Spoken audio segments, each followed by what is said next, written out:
किसान भाइयों और सुनने वाले सभी श्रोताओं, आप सभी को मेरा नमस्कार।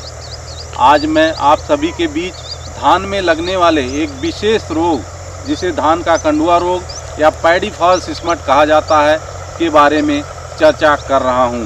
यह एक बीज जनित रोग है जो कि एक फंगस एस्टिलाइजिनोडिया विरेंस कहा जाता है के द्वारा फैलता है। इस रोग को हल्दी रोग भी कहा जाता है। इस रोग में धान की फसल शुरुआत में बहुत अच्छी होने के बावजूद अचानक पुष्पावस्था या पकने की अवस्था पर पहुंचने पर बर्बादी के कगार पर पहुंच जाती है। या फसल की उत्पादकता के साथ साथ उसकी गुणवत्ता को भी प्रभावित करती है। विगत वर्षों में इस रोग का प्रकोप बहुत ज़्यादा हो रहा है और इस वर्ष भी इस रोग का प्रकोप बहुत ज़्यादा हुआ है और हजारों एकड़ फसल इस रोग से बर्बाद होने के कगार पर है। इस रोग का प्रकोप फसल की निकल रही बालियों पर होता है, जो कि पीली गेंदनुमा संरचना बन जाती है, जो कि शुरुआत में गहरे पीले रंग की होती है और बाद में काले रंग में परिवर्तित हो जाती है। और इसे हाथ से छूने पर हाथों में पीले अथवा काले रंग का पाउडर या चूड़ लग जाता है, जो कि इस रोग के बीजाणु होते हैं और यही बीजाणु पौधे के पुष्पीय भाग को ढक लेते हैं।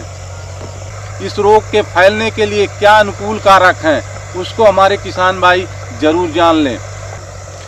फसल की बाली निकलने अथवा पुष्पावस्था पर भारी वर्षा के कारण वायुमंडल में नमी बढ़ने से, आर्द्रता 90% से अधिक होने या तापमान 25 से 30 डिग्री सेंटीग्रेड होने की दशा में, अथवा लगातार बदली युक्त मौसम होने से अधिक उत्पादकता वाली और देर से पकने वाली प्रजातियों पर इस रोग के फैलने की ज़्यादा संभावना रहती है। दूसरा, जिन खेतों में धान की रोपाई के बाद लगातार पानी लगा रहता है, वहां पर भी इस रोग के फैलने की ज़्यादा संभावना होती है। तीसरा, धान की अधिक उत्पादकता वाली हाइब्रिड प्रजातियों में नत्रजन युक्त उर्वरक यानी यूरिया के संस्तुत मात्रा से अधिक मात्रा में प्रयोग किए जाने की दशा में इस रोग के फैलने की ज़्यादा संभावना रहती है। इस रोग के बीजाणु हवा के द्वारा एक पौधे से दूसरे पौधे पर फैल जाते हैं और सर्दियों के मौसम में ये बीजाणु जमीन के अंदर सुषुप्ता अवस्था में रहते हैं। इस रोग के प्रबंधन या रोकथाम के लिए हमारे किसान भाई क्या उपाय करें? इसके लिए हमारे किसान भाई स्वस्थ प्रमाणित बीजों और रोगरोधी प्रजातियों का चयन करें। दूसरा, समय से बुआई या रुपाई करें, क्योंकि देर से पकने वाली प्रजातियों पर इस रोग के फैलने की ज़्यादा संभावना रहती है। तीसरा, हमारे किसान भाई शोधित बीजों या उपचारित बीज का प्रयोग करें। बीज के उपचार के लिए रैक्जिल की 1 ग्राम मात्रा प्रति किलोग्राम की दर से अथवा ट्राइकोडर्मा पाउडर 5 ग्राम मात्रा प्रति किलोग्राम बीज के दर से उपचारित करके ही बीज की बुआई करें। चौथा, हमारे किसान भाई बीज शोधन के साथ साथ भूमि शोधन भी जरूर करें। भूमि शोधन के लिए ट्राइकोडर्मा पाउडर की 1 किलोग्राम मात्रा को 25 से 30 किलोग्राम गोबर की सड़ी हुई खाद में मिलाकर 8 से 10 दिन छाया में रख दें और उसको एक बोरे से ढक दिया जाए और उस पर लगातार पानी का छिड़काव करते रहें और खेत की अंतिम जुताई के समय इसको मिट्टी में अच्छी तरह से मिला दें।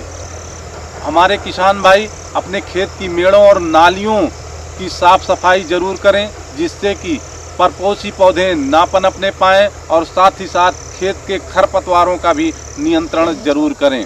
अधिक उत्पादकता वाली हाइब्रिड प्रजातियों में नाइट्रोजन युक्त उर्वरक यानी यूरिया की संस्तुत मात्रा, जो कि 90 किलोग्राम प्रति एकड़ है, उससे ज़्यादा ना प्रयोग करें, क्योंकि ज़्यादा नाइट्रोजन युक्त उर्वरक या यूरिया के प्रयोग के कारण इस रोग के फैलने की ज़्यादा संभावना रहती है।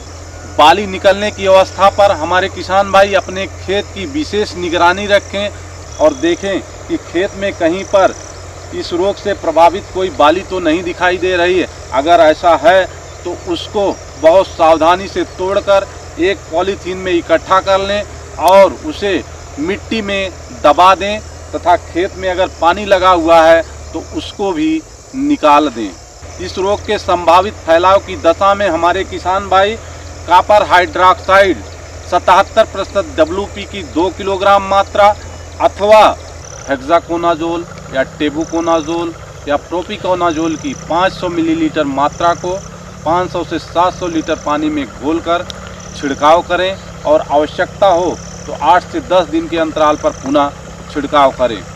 क्योंकि यह एक बीज जनित रोग है, इसको पूरी तरह से नियंत्रित नहीं किया जा सकता, अतएव इस रोग से बचाव ही एक उत्तम तरीका हो सकता है। इसलिए हमारे किसान भाई इस बात का विशेष ध्यान रखें कि जिस खेत में इस रोग का प्रकोप हो गया है उस खेत के बीज को आगामी वर्षों के लिए कदापि प्रयोग ना करें और उस खेत में आगामी वर्षों में धान की रोपाई से पूर्व बीज का शोधन और भूमि शोधन जरूर करें, जिससे आगामी वर्षों में इस रोग का फैलाव उन क्षेत्रों में ना हो सके और हमारे किसान भाई अच्छा उत्पादन प्राप्त कर सकें। अंत में आप सभी सुनने वाले श्रोताओं और हमारे किसान भाइयों को बहुत बहुत धन्यवाद।